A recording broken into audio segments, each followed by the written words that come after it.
अतृप्त आत्मा की पुकार। भाग 3। अंतिम बलिदान।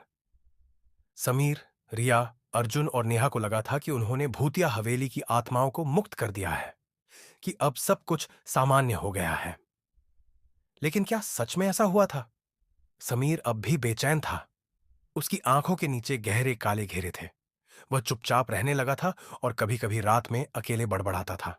एक रात उसने कुछ ऐसा देखा जिसने सभी के रोंगटे खड़े कर दिए।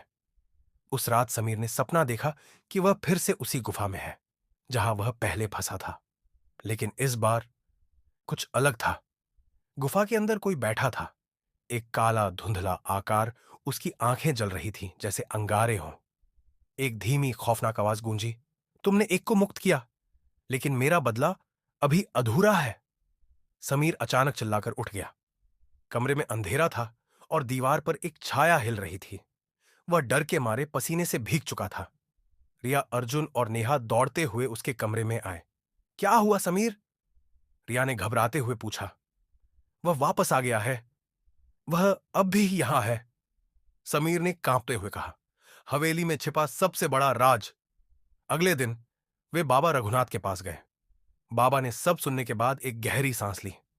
मैंने तुमसे कहा था, यह श्राप सिर्फ एक आत्मा का नहीं था, यह श्राप पूरी हवेली पर था। रिया ने घबराकर पूछा, तो हम क्या करें बाबा? क्या यह आत्मा अब भी हवेली में है? बाबा ने धीमे स्वर में कहा, हवेली के अंदर एक गुप्त तहखाना है। वहां एक आत्मा कैद है। वह तांत्रिक से भी ज्यादा खतरनाक है। अगर उसे मुक्त नहीं किया गया तो यह श्राप कभी खत्म नहीं होगा। चारों दोस्त और बाबा रघुनाथ रात में हवेली पहुंचे। हवेली के अंदर हर चीज सुनसान और ठंडी थी, जैसे वहां मौत मंडरा रही हो। दीवारों पर अजीबोगरीब निशान थे। फर्श पर सूखे खून के धब्बे थे। और फिर उन्हें एक पुराना जंग लगा हुआ दरवाजा दिखा। यही है तहखाने का दरवाजा, बाबा रघुनाथ ने फुसफुसाते हुए कहा। अर्जुन ने दरवाजे को धक्का दिया, लेकिन दरवाजा अपने आप खुल गया। चारों दोस्त अंदर दाखिल हुए।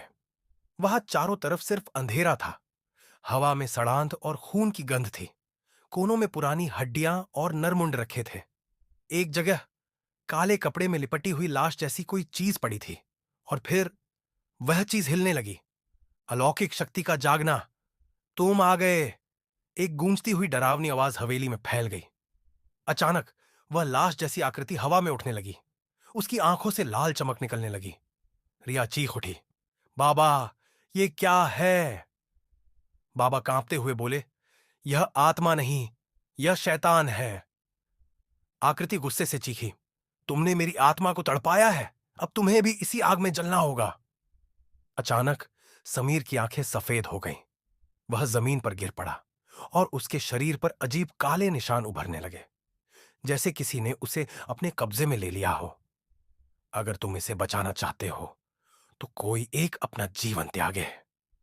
बाबा रघुनाथ ने एक तेज धार वाली खंजर उठाई। मुझे इस श्राप को खत्म करना ही होगा। और उन्होंने अपने सीने में खंजर घोंप लिया। जैसे ही बाबा का खून जमीन पर गिरा, एक जोरदार धमाका हुआ। आत्मा भयानक चीख के साथ जलने लगी और धीरे धीरे धुएं में बदलकर विलीन हो गई। सब कुछ शांत हो गया। समीर होश में आ गया। हम जीत गए?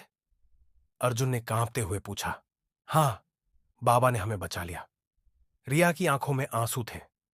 उन्होंने बाबा का अंतिम संस्कार किया और हवेली से बाहर निकल आए। लेकिन जब वे बाहर आ रहे थे, हवेली के दरवाजे पर काले धुएं की एक लकीर दिखाई दी। क्या यह सच में अंत था, या फिर कोई और छुपा था? इंतजार में अंत, या एक और शुरुआत?